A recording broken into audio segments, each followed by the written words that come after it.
Now, Alhamdulillah, Bil Alameen, we are live now. Assalamu alaikum to barakatuh, everyone. I don't know if you are here, you can hear me.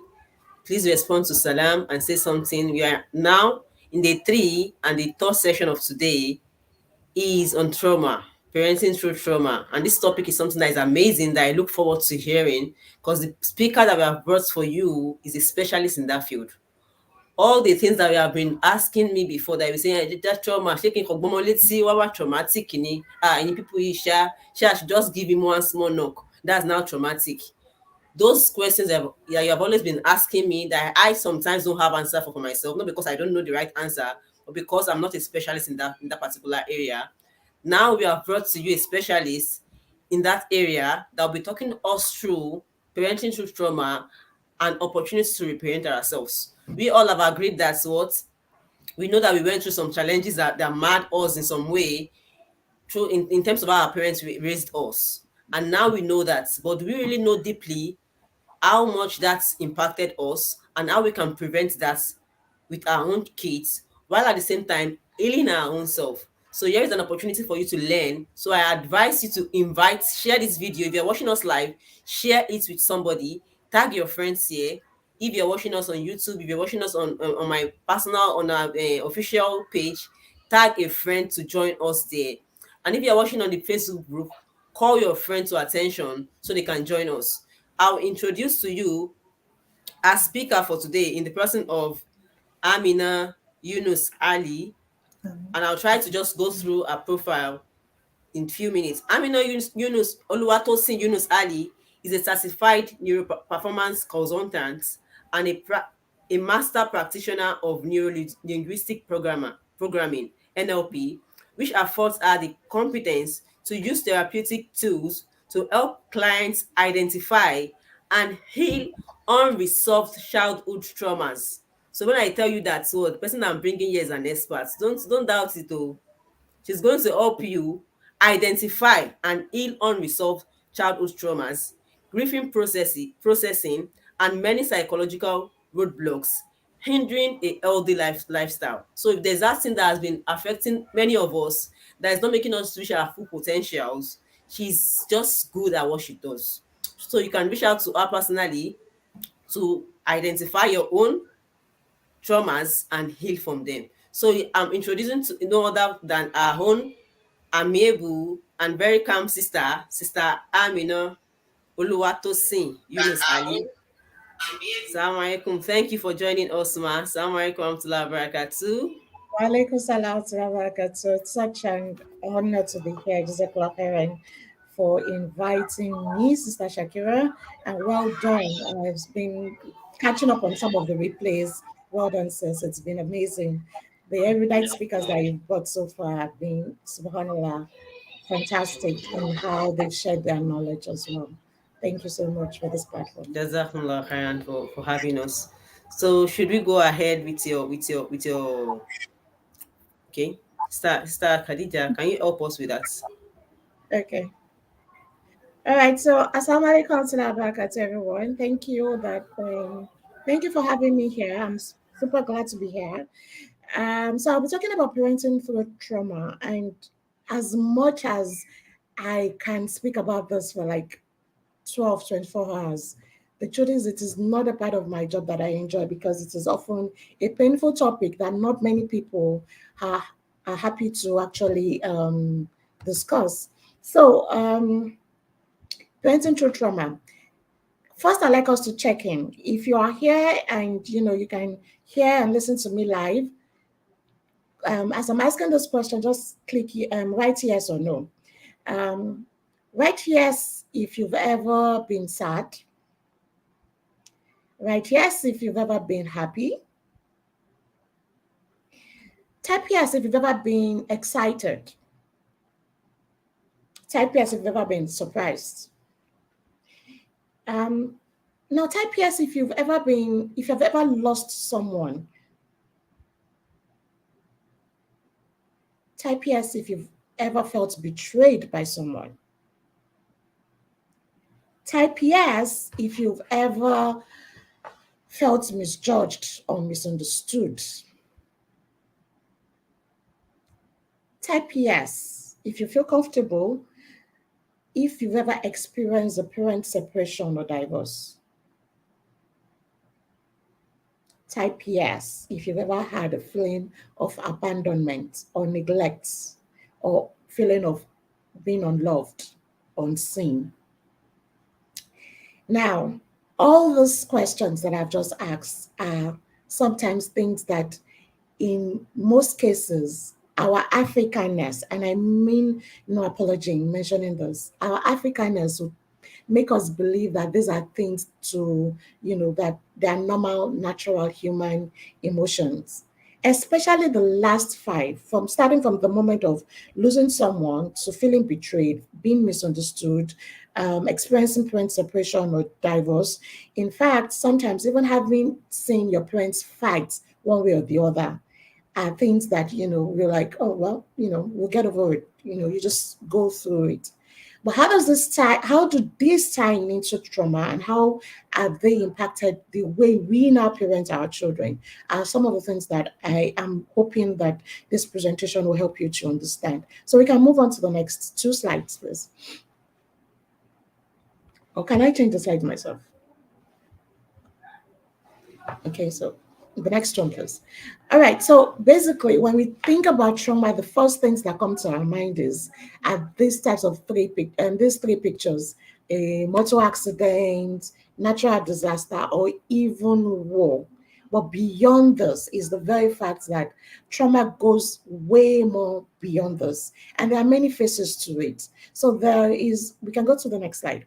There's the physical aspect of trauma, there's the medical aspect of trauma, there's the emotional aspect of trauma, and then mental and then social and community aspect of trauma. I dare say that my line of work in the past couple of years, what I have seen so far is um, we are a community of people who are constantly reeling from the social and community intergenerational trauma that has been passed on to us from one generation to the other over hundreds of years ago. So this is the point. If I were in front of a live audience, I would ask you, um, have you ever had your parents or your grandparents narrate their story of what the Nigerian Civil War was like in the 60s, thereabouts? Do you have grandparents who have told you about what it meant for them to experience slavery? For those of us in Lagos who love going on excursion, have we been to Badagry and seen the s- the shores where our great grandparents were sold into slavery and what that meant to us? Have we ever sat down to have a discussion about the kind of traumatic experiences? Fantastic. I have someone here saying that her mom told her about the June 12th. In fact, sometimes when I look back to the June 12th episode, because I remember then that my house and the Abiola house were not so far. They were more like a walking distance away. And we could almost, I mean, that experience in and of itself was something that even now till date, I still sometimes relive, especially when it comes to that period. So sometimes the intergenerational experiences of our ancestors also comes into bear, not just in our DNA, but in our perception of life. And this is why talking about trauma in itself is a very difficult thing. So are these all different? I mean, the many faces of trauma, are they different? Are they separate? The truth of the matter is, we can go to the next slide. The truth of the matter is all these are interconnected. If you have a 2-year-old who has had a physical injury that has required a surgery of some sort, that surgery will have an emotional and mental bear on how that child will perceive how he was cared for during that moment, what kind of understanding was shown to him or her during those periods, and how eventually he or she would parent, and how the generations from that child will continue to understand what it is. One of the craziest things that I grew up with is, okay, so a little bit about me beyond the profile that Stasha Kira has read. I'm the last of five biological children. My mom adopted two more children. So, and I had cousins who were constantly part of our lives and everything. But at some point, I was the youngest in the household. And I would remember that sometimes when I am sick, because I'm the youngest, my mom tended to pay a little bit more attention to me when I am sick. However, my older siblings always felt like it is only when I want to get out of chores, that's when I feign being sick. So I will tell you that I have a headache or I have a tummy ache when they tell me to go and sweep or when they tell me to go and wash the dishes and everything. And imagine in a household of about 15 adults, for instance, and you're the youngest who has to wash the dishes of everybody in the household. Of course, there will be times that you feel tired and like, you know what, I do not want to do this whatsoever. So to him is on. So instead of telling that, of course, if I say I don't want to do this, what I will probably hear is a sound. What do they call that? Igbati. It will be sounding. It is a brain resetting slap, Ìgbájú right? ìgbárùn, ìgbájú Exactly. olóyìí. So instead of saying that, what I would rather do is to say, "Oh, I'm having a headache," and so the only person that I can remember was emotionally present and physically present for me was actually my mom, and then next to her was perhaps most likely my oldest sister at that time. But every other person in the household were always like, oh, I was always feeling it. Now, the interesting part of this story is also that I had a medical condition that wasn't understood at that time until I was in my teen years. I only knew that if I exerted myself too much, I felt breathless, but I didn't understand it. But each time I tried to explain it, I'll say something like, oh, I'm having a headache. But what I actually meant was that what was happening to me at that time was that I was having asthmatic attack, but I had no vocabulary because nobody around me had ever used words like "you're feeling breathless" or me" or that kind of thing. So I never had a an expression to tell people that this was what I was feeling. So rather than so the only thing that I can remember is when you're not feeling good, you say you're having a headache. And each time I said I'm having a headache, it was translated that, oh, you are not feeling hot, you don't have a temperature, so how can you say that that is something for you to be concerned about? Why do you think that is happening? If there is no temperature, that means there's no headache, there's no need for you to go to the hospital. So I suffered this medical condition for years, and it went on for years and years and years.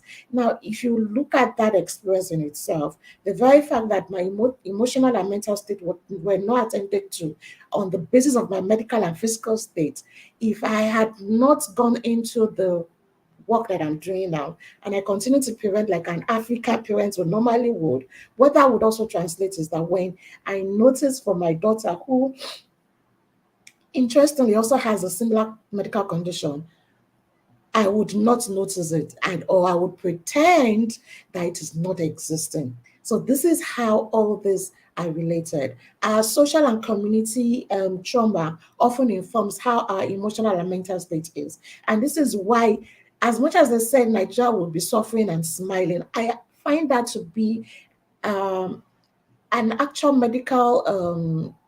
medical dysfunction of Nigerians. If you are suffering and you are smiling, that is not a sign of resilience, if you ask me. It is actually sometimes if it can be as an emotional dissociative state if you are not careful. So this is something that in my line of work, I've learned to understand and I've recognized that everything, the physical, the medical, the emotional, the mental, they all interrelate, and then they all come back into the state where every one of us will write on our faces in the community that we belong to, in the homes that we have, in the society that we belong to, and generally, as you can see in the world right now, the entire world is reeling from both the social economic impacts of COVID-19 as well as the mental and emotional effects of that period. No matter how much you try to hide it, people are angrier these days. People are unsettled. Homes are more dysfunctional than before. There are a lot more medical cases. Almost like every single day on my timeline, I see somebody seeking help for one form of cancer or the other. So everything is now, just jumping up at us. Everything is now just showing up in our faces, and this all comes back to the very fact that we haven't dealt with that thing that we call trauma. So let's move on to the next slide. So what exactly is trauma in itself, right? Trauma in itself is our response to any sort of adversity. The simplest definition that I can tell you is that trauma is a response to any form of adversity, any form of unwanted experience, any form of a very neurotypical challenging states, as the case may be. So trauma could be anything. Trauma could go from the experiences, your childhood experiences coming from a poverty-ridden background. Trauma could come from bullying. Trauma could come from your parents separating if it is not attended to. People suffer emotional trauma, haven't gone through surgeries, for instance. So this is something that we don't talk about enough. The only thing I remember that after my very first surgery, one of the things that I was feeling was that people will tell me that, oh, you should be grateful, you should be, you are alive, you came out of it alive. But the very fact that I had to go through it, the experience in itself was not attended to. And this is the case for many of us. If you've ever done appendectomy before, one of the things people will say, it is a very, how people tell you that there are two types of surgery that Nigerians would say, a minor surgery and a major surgery. A minor surgery in Nigerian terms is not the same thing as a medical term of minor and major surgery, right? So it seems like, it's okay, for you. I mean, is it not for the doctor to just cut you and then you're there 3 days later you're walking and it's okay? But people rarely talk about it. Childbearing in itself can be traumatic. You can imagine a woman who has been in labor for 18 hours and then eventually has to go through a cesarean birth, and then that same woman has to smile 8 days later, equiwomo, pretend like everything is going on. The emotional drain that she has gone through has not been attended to by most people, because everybody is saying, Alhamdulillah, she has given birth, Alhamdulillah, we've heard the sound of the child, we've heard the sound of the mother, everything is okay. But what about the emotional aspect of the pain that she has been through? How about the fear that she has experienced, the intense fear that she has experienced trying to give birth to that child for almost 18 hours before eventually being taken to the theater? So these are some of the things that we don't talk about, and this is one of the reasons why it is very difficult for us to really understand the full impact of trauma. So the next slide. So as I said, trauma is about, one, the distressing events. Okay, so for you, what is distressing to me may not be distressing to you. You came for if I were to ask different set of people how that John 12 experience was for them in Nigeria. Not many people, some people may remember, some people would remember little bits aspects of it. Some would remember in details where they were, how they were felt when they first heard the annulment, the kind of state of shock that they were in. So this is and it was just one event. So this is really what it means to have trauma. It is not it is not the event as much as who has experienced it, the mental state of where they were when they experienced it, how they were able to handle it, and then the pre-existing information that they had about that particular incident in itself. Also, if you were to take two children from the same family who experienced the death of a parent, one may grow up to become an addict, similar experience. Another may grow up to become a medical doctor, trying to figure out what is it that made him lose his or her parent at a so age, right? And this is something that I have seen repeatedly happening. So going on to the next slide. In this case, how does trauma affect our parenting? The very first thing we want to understand is that we as human beings, we are meaning making machines. And no matter how much we try to be spiritual about these things, everybody, every single one of us, we would eventually make a meaning out of whatever it is that is happening to us. So for some people, meaning when they experience trauma, this is when they begin to make it personal. I don't know if you've ever seen that person who has gone to visit somebody that has lost someone, and they are the ones crying more than the bereaved. You know how they will just go like, hey, yay. So this person, and you're like, excuse me, this, you are not even related to this family, but how come you are the one crying more than the bereaved? But of course, this is as a result of the meanings that we make out of situations, because for some people are more sensitive than other people. Some people are very informed about issues beyond what is happening immediately to other things. So when we are making meanings out of experiences, we could begin to think like, oh, everybody hates me, right? It may just be one person in the whole congregation that doesn't really burden you like that, though, but you're beginning to think about it in terms of everybody hates me, I'm meant to be a failure, I can't do this. And then the very fact that even sometimes as Muslims, we find ourselves in that despairing state of, why me? I mean, after all, I pray 5 times daily. After all, I fast every day. So how come this is happening to me? After I've prayed to Allah, how come this is happening to me? So these are some of the meanings that we sometimes make out of meaning. But what kind of meaning do we make from it as parents? Let's next slide. Let's take a look at it. Um, for some people, when they've experienced trauma in childhood, one of the meanings that I hear them say is this: that I'll never make the same mistakes that my parents made. Right. Now, what that mistake is, how they intend to achieve that, that's a whole different ballgame that most people have not even identified. Right. But the very fact that, lie, I will never make the same mistake my parents did. They don't even, it is so subjective. They don't even know how deep the effects of those words in itself are. And then we sometimes make certain decisions like, my children must not suffer the same way I've suffered, right? And this is where this takes us to the extreme of over condoning or over indulgence. And then we are saying, oh, I don't want my children to suffer the same way I have suffered. Or take me for instance, just because I hated washing dishes as a child, and I'd say like, lie, I have to get the dishwasher and pamper my daughter. Guess what? But just this morning, my mom called. So my daughter is 4 years old.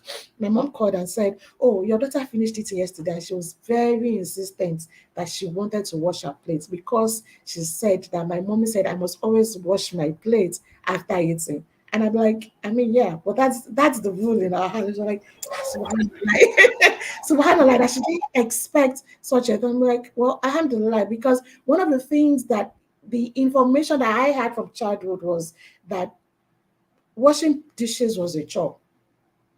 Washing dishes was some sort of punishment for being the youngest in the family. So what did I translate that to? So, and this is the meaning that I made from it. Can washing dishes be a form of homemaking? Can it be a form of a togetherness? Can it be something that we do together, that we actually enjoy together? Can it be a form of service that we praise each other for? So each time she washes her dishes at home, she finishes eating and she washes her dishes by herself without prompts. She gets a sticker on our reward chart, and at the end of the week we tally it up and then we do something extra special. So she looks forward to ensuring that she's doing this not just at home, but even when she goes to her cousin's place or my mom's place, and then she's actually exhibiting that. So meaning, we are constantly making meanings out of experiences that we've made. But if we fail to make the right meanings, we will constantly have that backlog of generational trauma, or we'll constantly experience our children will experience the same thing that we have experienced in childhood, and we'll begin to wonder, but I try to make it better, I try to do things differently. You have only changed the structure, you haven't changed the intent. And this is what it means to really understand what trauma is, how it is affecting your parenting, and how to change the meanings you have made from it. So next, let's go to the next slide. So how do we differentiate between how parenting through trauma and or parenting with trauma. So when something happens in your life, there are different stages that we go through. So I've tagged there's the Bismillah stage and then the Inshallah stage. You know how you meet people and they tell you that if Allah wills, I'm subhanAllah, inshallah, I may go to Canada. This person hasn't bought a doesn't even know why he or she is going to Canada. This person doesn't even know why hasn't secured the passport, hasn't bought a ticket. This is just like inshallah, I'm just leaving everything to inshallah, inshallah. But the Bismillah stage is actually recognizing what it is that you need to do, how you need to go through it, and then how to actually get to that space of healing and functioning. So these are like my own terminologies. So when an incident happens, for both the Bismillah stage and the Inshallah stage, there is shock and denial. Like depending on the intensity, you're like, wow, this happened. I can't believe it happened. 1 minute this person was speaking, subhanallah, one of the greatest um, shock that I received in the last week was okay. So I woke up, checked my phone. It was just a nudge, really. I rarely check my phone when I woke up for Tahajjud. It was just a nudge. And then I checked my phone. I was seeing some sisters on the same coaching hub that we belong to, coaches like myself. And we had this WhatsApp group and where everybody went. We were just saying, Subhanallah, inna lillahi wa inna ilaihi raji'un. And I was like, in my head, I'm thinking, oh, Subhanallah, we've lost another sister. Only for me to open the messages, and then it was like, subhanallah, Sheikh Muhammad Al Sharif had passed on, and I'm in my head, I'm thinking, no, I mean, this person 4 hours before or thereabout, I had listened to something that he had posted, he had shared on social media. So I mean, maybe there was a mistake or something. I I closed my phone, I put my phone off, and then I went back to um okay, I think I went back to sleep because I didn't, it was too early for my time for Tahajjud anyway, so I just went back to sleep. Then the following, I mean, day breaks, where I'm going about my business, and then I'm checking people's status, and then I saw this on someone's status, his picture, and I'm like, was I dreaming? Like a few hours ago, was I dreaming? So shock and denial is a natural aspect of when you've been hit by something that is really painful, something that can be termed as traumatic. Regardless, I mean, this is not somebody that I have met face to face, but this is someone that I have actually learned from, that has, his way of teaching has impacted even my own way of teaching. So you can't say that, oh, because I am not close to a circle, that it couldn't have hit me. And I know thousands of people who also felt the same way, people who cried.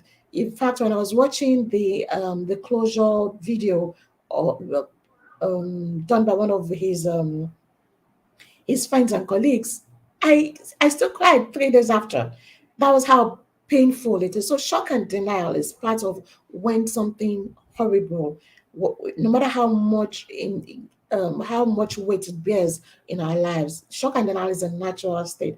But what we now do after the shock and denial, when we've settled into the reality that this has happened, is now what will inform how our parenting will go. And this happens over time. So there's that stage of catharsis where you're just not doing anything. You're just still there. Like it is, you are subdued. You don't know what to do. You don't know how to go on.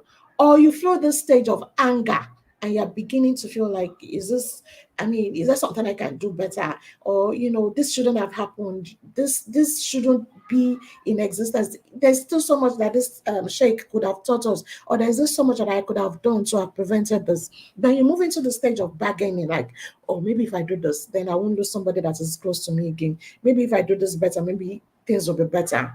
Or you go into the inshallah stage, you go into the state of depression. And the inshallah stage is, sometimes where you begin to feel, and I think this is very informative when Allah subhanahu wa ta'ala says that um, um, we should not despair of his mercy. I have that verse in my head and just slipped away. But you should not despair of the mercy of Allah.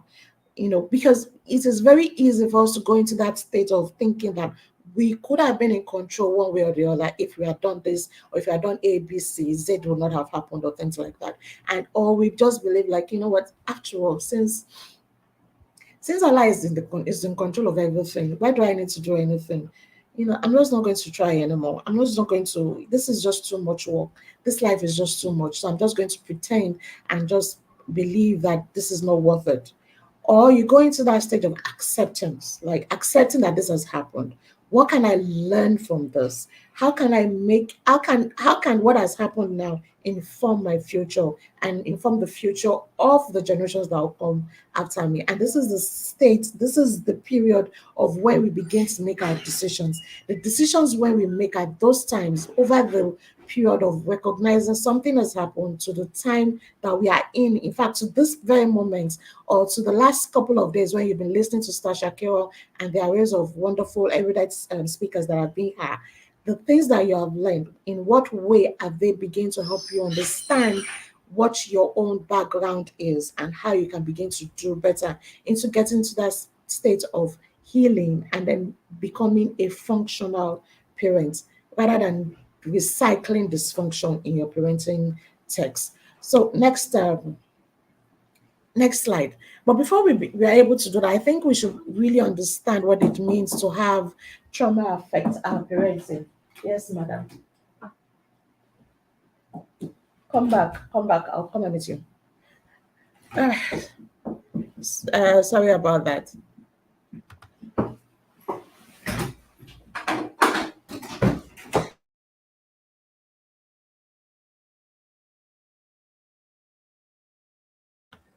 I think we should understand what it means to parent through with trauma.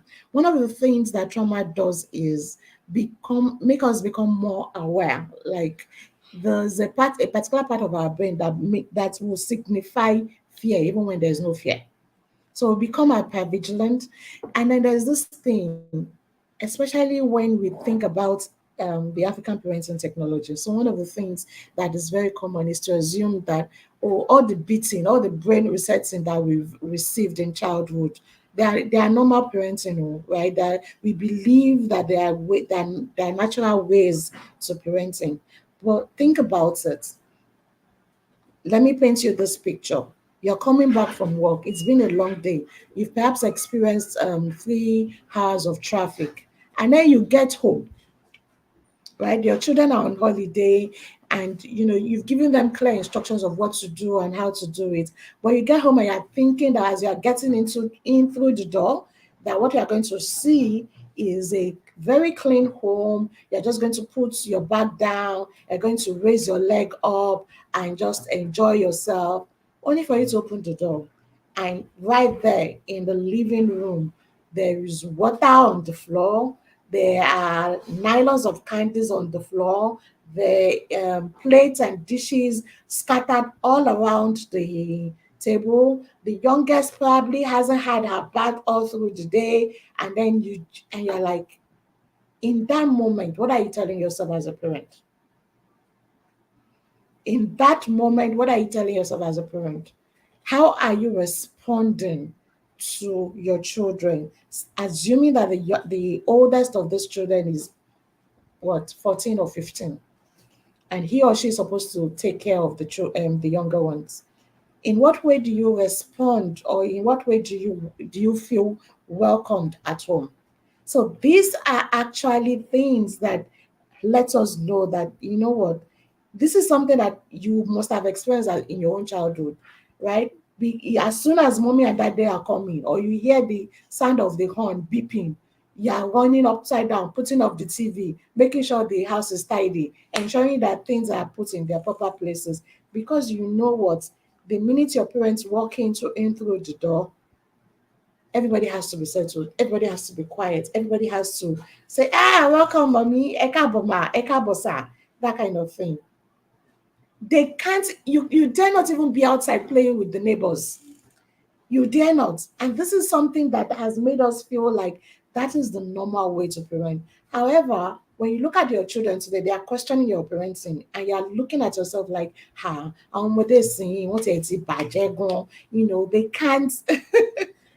They can't they don't even respect us again. They don't even understand that this is, you're only trying to look out for their success. But the very fact is that we ourselves have not been allowed to enjoy our childhood. So we are also parenting from that paradigm of assuming that what makes a child, the tantrums, the playing, the excessive playing, the messiness. I mean, if you come to my house, I really don't like messes. Way before my daughter came, I'm like, if I put my things somewhere, that is exactly where I want to meet it when I come back. But now I'm learning to know that, my daughter is here and she's almost stumbling somewhere, in the same room as I am. But I'm learning to accept that this is what it means to have a childhood. They learn through, and I didn't call you. You want to show your face? Yes, let them see. See, somebody can. Just you. Walaikum salam. How are you? Fine.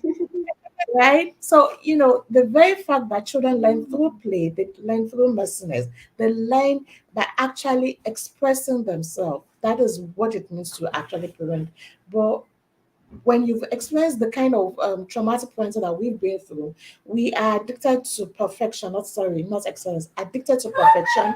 We have stress induced success. So waking up at 3 a.m. to catch a bus at 4 a.m., to go to work and getting back to work at 6 a.m., only to come back at 11 p.m. at night is what we call stress induced success.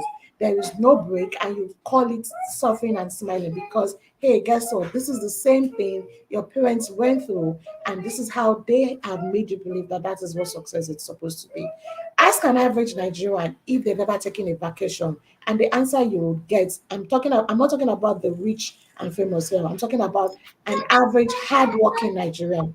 And they'll perhaps tell you that the last time they took a vacation was never, because we don't even understand the concept of taking a vacation. We tie vacation into learning and Being studying. rich.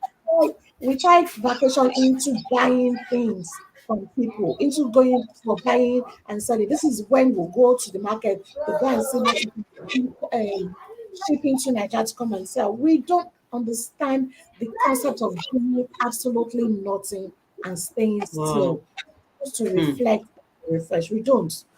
Sometimes trauma affects us by how because we are withdrawn, right? So you're the kind of parent who your child doesn't even know when you're happy or when you're sad.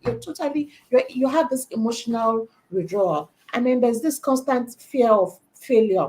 So if your child fails, you say, I have said it, that is how you didn't study, or that is why you are failing. We assume failure as a concept of not enough. Trying. The very fact that a child fails means that that child has not learned enough. The Hmm. child has not learned enough.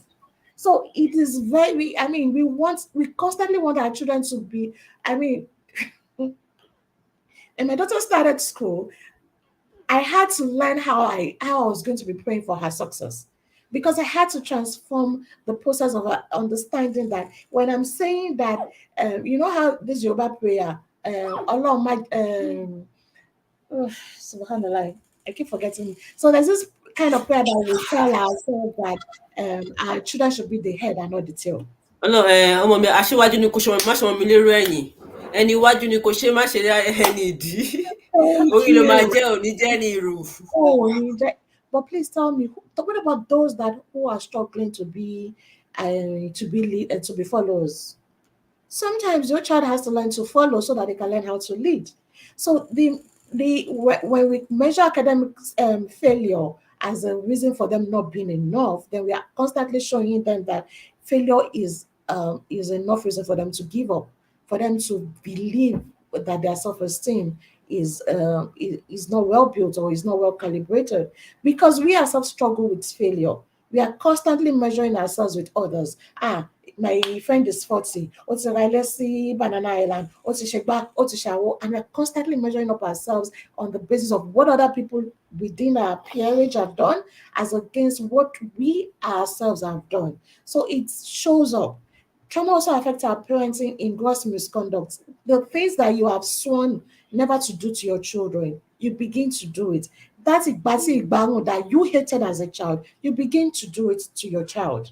That very sense of making your child, verbally abusing your child, short then, asking questions like, Kilo share now. Kilo Àbúkú share ẹ is The I'm sorry. very I'm sorry. I want to say something about that. Honestly, what you're saying is just clicking. There's this time that I was telling somebody that saying that what is wrong with you is actually wrong. Using that to our it child, is. like it means that it's show badun. We see those things unconsciously. Call on Shanua.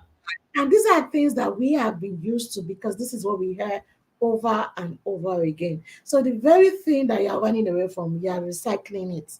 And if until you learn where it started, you won't be able to stop it. So clear share, when you say clear share or what is wrong with you, means that there is actually that child is not enough.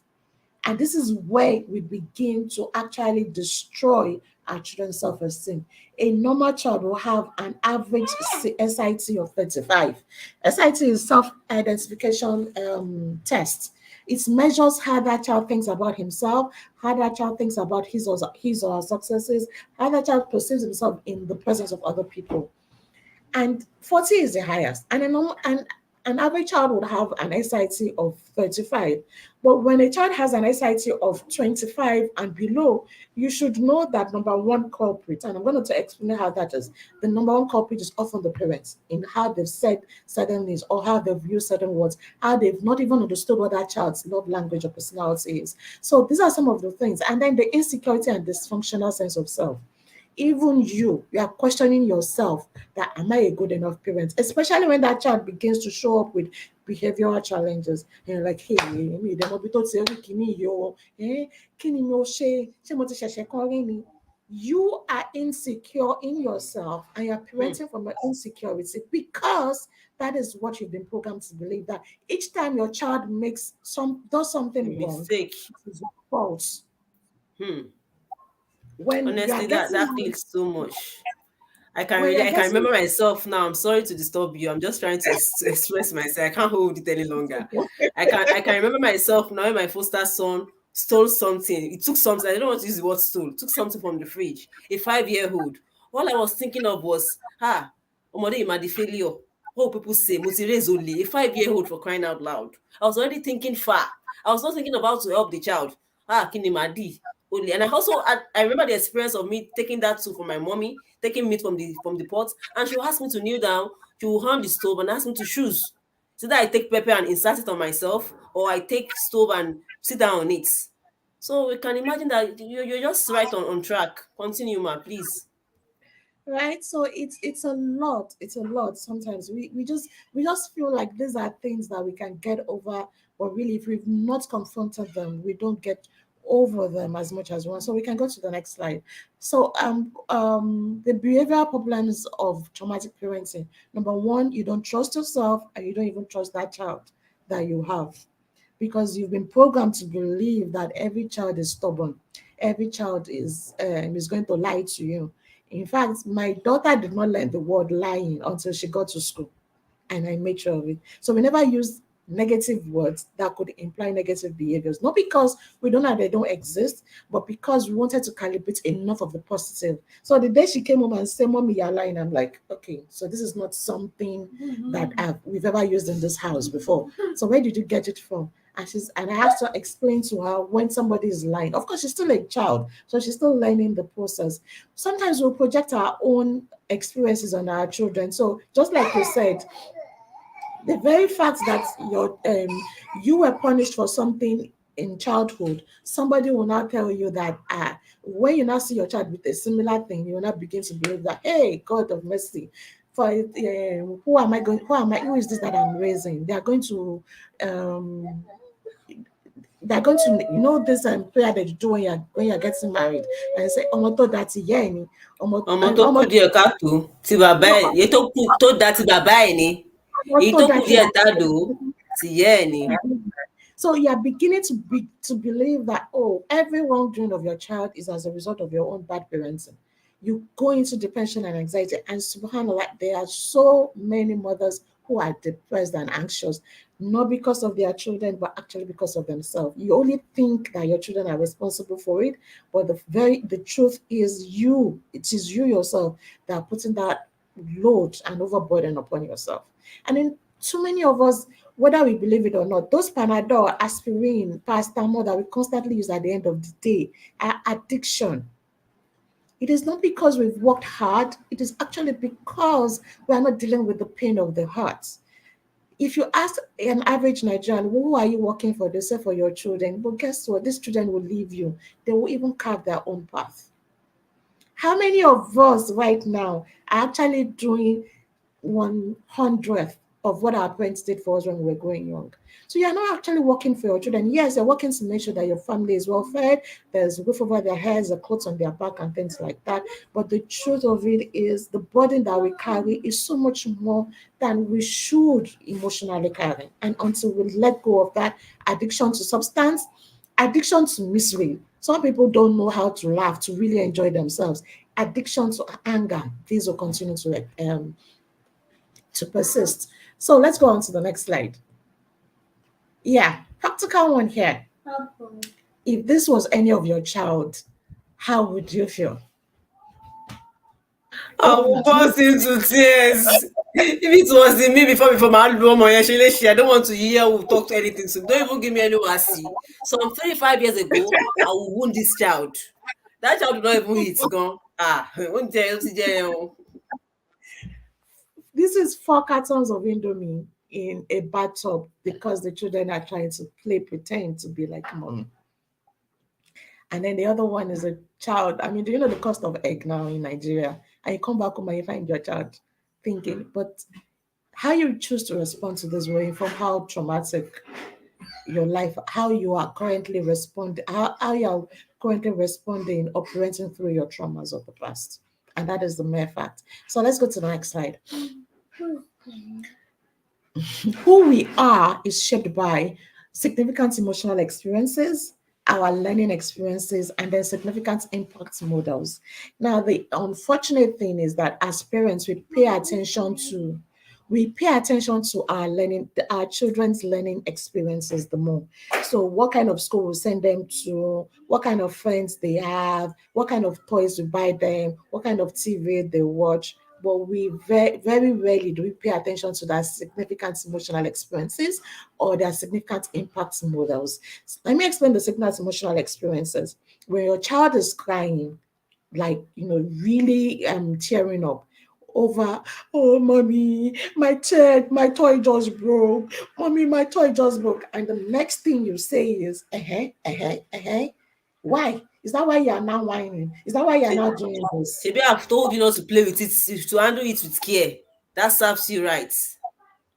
Thank you. In that moment, you have formed a map for that child to believe that it is not okay for him or her to express pain at the loss or damage of anything or anybody.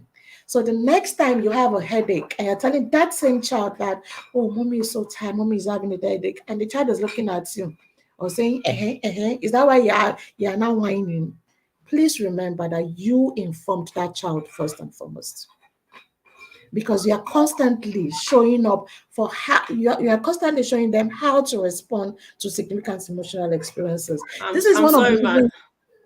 I want to quickly say Yeah, something. I'm not being to your law. I'm sorry.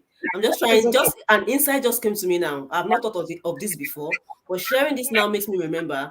While I was a teenager, I remember that when I first got social with one of my auntie, one of the things she complained about me was that I lack empathy. I don't pay attention when things are happening around her.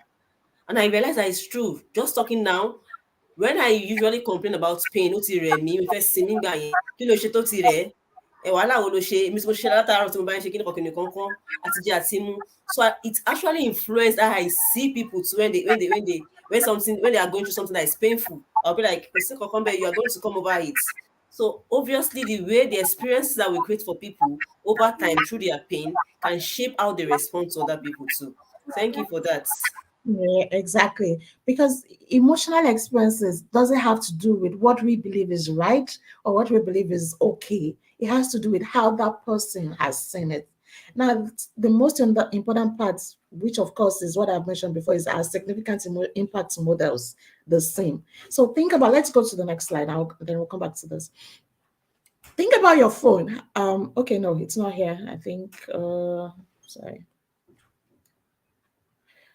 Okay, it's a slide after this. I just remembered. Sorry. Yeah. So think about your phone and imagine if your phone would work without a SIM card. Of course not. It is the same way. Yes, this is it. So it is the same way that your child would is not functional unless the right type of SIM card is actually inserted in their programming. And imagine if that SIM card contains names and numbers and addresses of people who can only harm her, versus having a SIM card of people who makes that child feel seen, who makes that child feel safe. No, please go back to yes to this. Thank you. Who makes that child feel seen, safe, secured, and soothed? How well do you think that child will be able to access the how well functional do you think that phone will be, for instance, or how well do you think that child will feel in that space? So this is what it means to talk about significant impacts models. We are first and foremost the significant impact models. Then the people that we allow into that child's life, including the teachers, including the school that we send the child to, including the neighbors that we expose that child to. All of these are significant impact models. Because whether you like it or not, your child will one day, at least, at the very least, go outside to go and play ball, or to go, the older they get, you will send them to go and buy something at the other street, or you ask, or even you would even have to walk together on the street, and they're constantly observing who they are around. And if who they are around are people who makes them question who they are, of course, you're also impacting their lives. So let's go back one slide, please. So, what are the behavioral problems from traumatic parenting? Of course, the key is, and this is something that I see often enough, anxiety and people pleasing. That child that is often influenced by his peers is actually as a result sometimes because he or she is trying to figure out how to feel safe and soothed. So before you say, oh, say, lori titi e to n ro, question how you've influenced self-esteem in that child. People pleasing and anxiety comes from a space of I don't know whether I'm enough, I don't know whether I'm appreciated enough, I don't know how to be confident. The child will also have experienced a lot of depression, anger, and tantrums. Okay, tantrums and anger are sometimes okay, but when it becomes excessive and this is going on and on every slight thing, the child goes throws into tantrum. You want to question what kind of parenting, what kind of environmental state that child is being exposed to. Cognitive delays and ADHD. This is a lot, Abby. So many times yes, we are constantly saying our children are not focusing, they're not paying attention, they play too much. Oh, thank you, darling. My daughter just went to get me the fan because they've taken our lights. Uh-huh. That's so sweet of you. Jazakallah khairan. Thank you, Hiba to Lord. So there's cognitive delays and ADHD. So the more we complain that there's our children are not paying attention enough in class, they're not doing this enough, they're not doing that enough in academically. Also check what the home environment is. And we are also constantly exposing them to sexual and health abuse, especially in this day and age, where sexuality, virginity, according to my mentor, is not even whether or not that child has had penetrative sex. The very things that some children do these days, you do not want to know. And I'm not going to say much because I'm hoping that this is a child friendly platform. So there's a lot to how we are constantly exposing them to sexual and health abuse a lot of the time. So this is something that we need to understand, that how we are is actually informing our children's lives as well. Addiction and addictive behaviors, very, very, very big issues these days. So parents who have had severe trauma and stresses in childhood more likely to have kids with behavioral and health problems. And this is the truth. Oh, thank you, Mrs. Alimi Basoda de Kumbi. She says, Allah bless you. Say thank you, ma. Thank you, Ma. All right. Okay, so let's move on to the next slide. Yes, the what to do. So what can we do? I said a lot about how trauma is and how it affects our parenting. What do we need to do? So there are three things that I do in my practice, and that is creative inquiry. What am I helping the clients to understand what am I pretending not to know? Constructive exposure. Who am I and what do I believe? And three, conscious compassion. Finding finding kindness for myself. Finding kindness for self. So what are these three things? Um, Creative inquiry. Of course, we can go to the next slide. Question Inquiry talks about helping you understand your historical experience with trauma. Sometimes it may not have been you that's been exposed to the traumatic incident actually, but actually somebody in your family who has disclosed something traumatic to you that you have felt sensitive for or responsible for one way or the other. So, what has been your challenge with understanding how that experience is? How are you? I mean, for something as somehow my when my dad died for a long time. They didn't tell me my dad died. They told me my daddy traveled. So I'm constantly at the door waiting for the time that my father will come back. And I didn't know that I always constantly waiting for that person to say, oh, Salam alaikum, I'm home, I'm your dad. I never knew him. And this was sometimes the interpretation that gave me for a long time was like, I'm always constantly on the edge of something better, something bigger, something more than what I have. And until I confronted that thing, what I was pretending not to know was that I was still I was still anticipating the return, even though I logically knew that my dad was dead, but I was still on that verge of waiting for someone to open the door one day and say, Salam alaikum, I'm your father. Right, so this is sometimes how our brain processes things. The logical aspect may have helped you to know that this is happening, but your prefrontal cortex may not have caught up well enough for you to say that this is what it actually means to me. And the day that I recognized that what I was pretending not to know is this, I broke down and for the first time actually grieved the death of my father. And this is what it means to understand what your historical experiences with trauma is. So knowing that when people ask you how are you and then you say fine, actually means feelings inside not expressed. There's a lot going on. Though you do not have to share it with everybody, you will always need that one person who is ready to listen to you without judgment and help you to understand what you're experiencing. The third part of creative inquiry is recognizing that nothing means anything except the meaning you attach to it. So if somebody says, if you go to Idumota and you do like this, and you say you do like this, they'll probably say that is waka. But if you go to the United States and you're going on the road and you just do like this, somebody is right facing you, ready to give you a high five, right? So similar exposure, different meanings, right? So what nothing means anything except the meaning that you attach to it, and there's nothing that you would think about no matter how painful it is, right? Subhanallah, this is why the Rasul Sallallahu Alaihi Wasallam said that the affairs of the believer is good. When something good happens to him, it is good for him, and that he enjoys the good. And when something bad happens to him, his sin is expiated or he gets reward from it, and that is good for him. So it is in understanding the meaning of what has happened to you that we actually begin to recognize how to heal from it. So it is the meaning we take from all our experiences that would help us. So constructive exposure, the next slide. It is very important for us to know that not everything fits after trauma, right? So things that would normally not matter to you before you experience that you had that emotion or you went through that experience would now begin to matter to you. How somebody is looking at you, what somebody is saying to you, even how your child cries. So there's this assessment that I often conduct, and is the meta emotion assessment. How we respond to other people's emotion is often actually is actually informative as a result of trauma.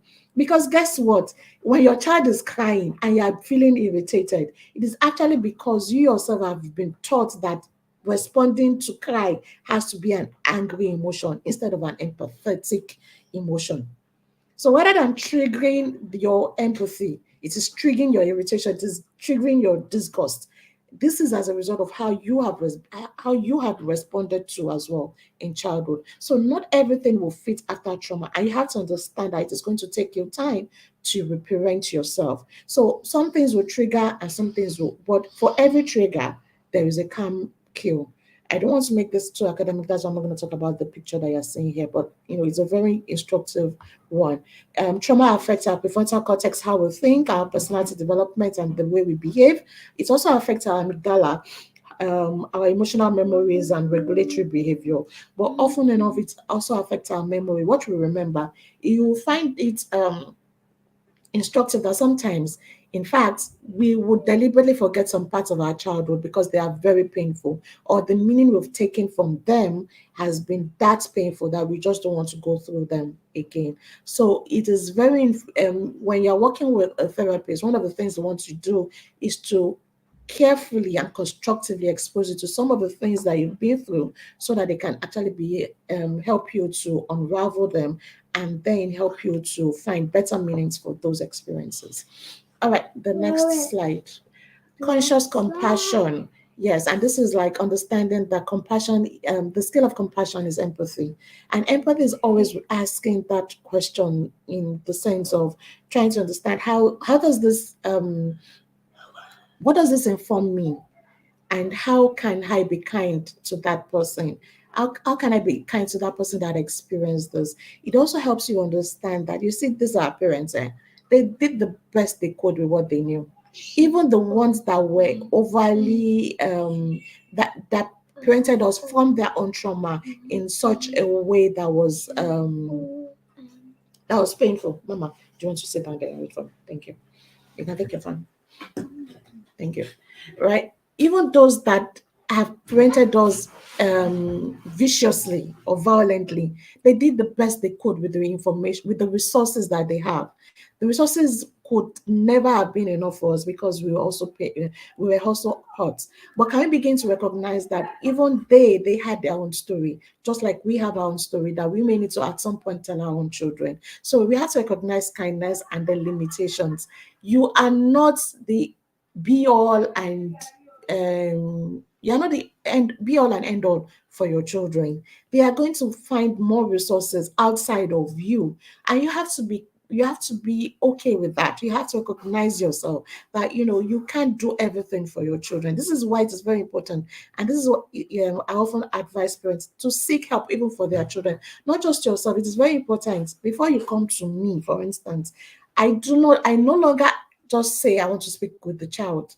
I am always, always in need of recognizing what is going on with the parent first. So if I'm scheduling a session with you, I'm with your child, I'm actually scheduling another session with you, the parents, to know what your own life is, because your life would impact your child. So you have to recognize your limitations. You have to be whole for you to parent wholeheartedly, and you have to give yourself time to heal. So even in that process is recognizing that you would need to tell your children that mommy is working through certain things.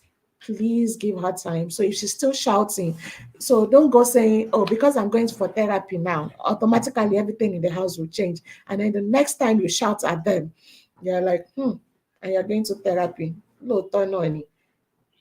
You have to give time. Give yourself time to heal, time to understand what is going on with you, time to recalibrate your unique essence back to where it's supposed to be. So, all right, that's okay. 1 hour on the dot. That's been my journey, and that's been what it means to parent through trauma. Um,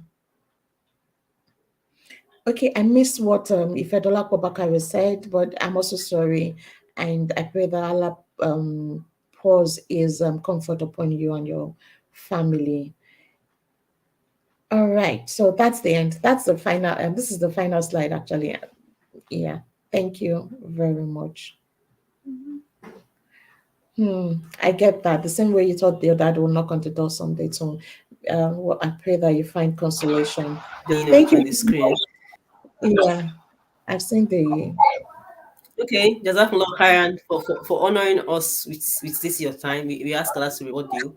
I don't know if there's any question that I want to ask. You can drop them now. She can attend to them before she leaves, inshallah. So I actually relate so much to what you have said on the issue of seeking perfection, anxiousness, anxiety, how you just want to be perfect.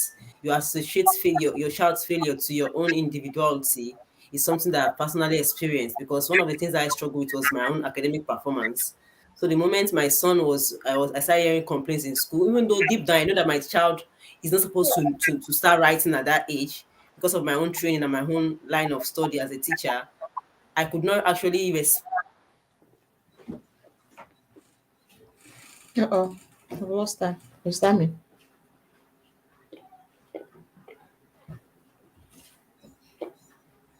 Assalamualaikum. I think we lost. Hopefully she'll come back soon. Yes. Namzak Mlakayan for the inspiring section, and I'm sure that our audience have they really gained a lot. From this end. I gained a lot from this end. She's back now. I think she's. Yeah, I can see her. Yeah, I can see her. my laptop went off before. So like I was Okay. saying that sharing my story that I was actually, even though I know logically that my child is not supposed to start writing at that age, it's no big deal. But I was not really showing that compassion, so that empathy to him so much. I was stuck in the process of am I not so indulging this child? What will people say? People they put in my questioning. So you actually need to learn to know how our own experience as a child is affecting how we show up with our child now. So healing takes time, just like you have said. So if you're thinking that if you think, I don't even think if you think, we all need it. If you think you need a session on healing, you can contact Stamina. That's a contact there. You can save a contact. So you can actually talk to her after this session. And believe me, she's one of the best person that can help you through this process of a therapy.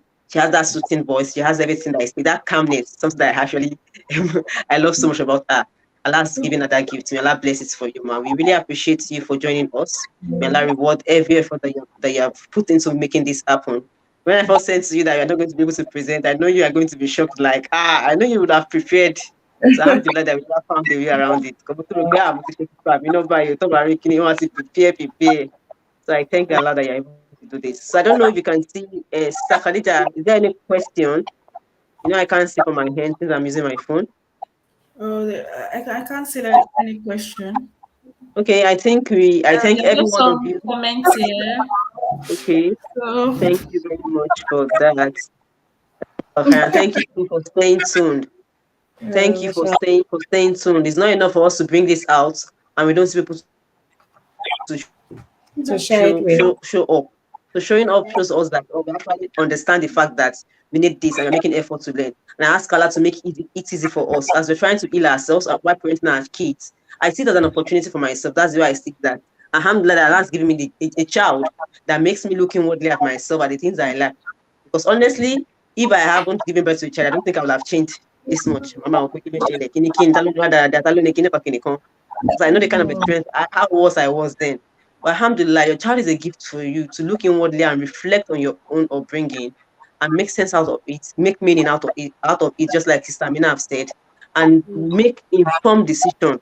Don't just make decision. I will never do that to my child. All of my hear me or me, she that put him in jail.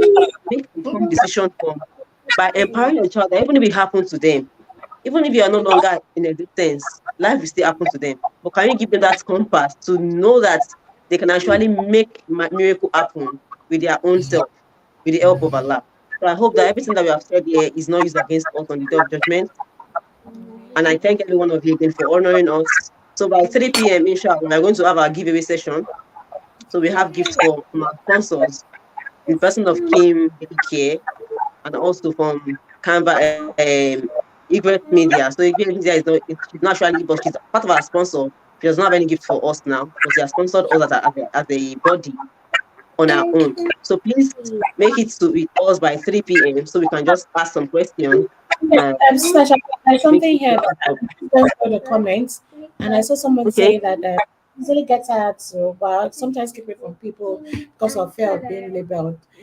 One of the things I would like to say to this person is please be sure that feeling tired, number one, you want to understand why you get easily overwhelmed, right? Because that's not our natural state, except it is part of your personality weakness and something you can actually work on. Other than that, is recognizing that even when you're afraid of being labeled, it comes from somewhere. It comes from perhaps you used to say the Lord as a child, and then they tell you that no, that's a you want to feel tired, you want to lola, or they keep constantly making you feel like expressing yourself is a bad thing. So you want to be sure that now that you're an adult, you have a safe space. Somebody, a safe space is not a place, it is people that you are comfortable to share your emotions with. That is really because if you don't, if you continue to hide it, it will continue to persist. You don't know who is out there who is going to help you find a solution to even what that challenge is, and how to feel motivated, or how to find strength even in the things that you do. So find safe people, safe space, or safe platform to share your emotions with. Jazakumullah khairan for saying that. Jazakumullah khairan again, once again. Thank you everyone for joining us for the feedback for everything so far. Now I think I feel fulfilled doing this. May Allah bless it for us and take it to a higher height and plan for it. So I think I can leave Sister Amina now to attend to our Yeah. little Hiba. I can see she's Thank that's time for honoring us, May Allah reward you abundantly. Sister you. Amina, Khadija, there are no comments Sorry. again, right? Why Saint Labakatu? Yeah, Thank you for we're not this comment again. with me. Allah reward every one of us abundantly. Jazakumullah khair. Then we're going to join by 3 p.m. just to have 20 minutes to 5 minutes session on our giveaway session. Assalamu alaikum to barakatuh. I'm sorry.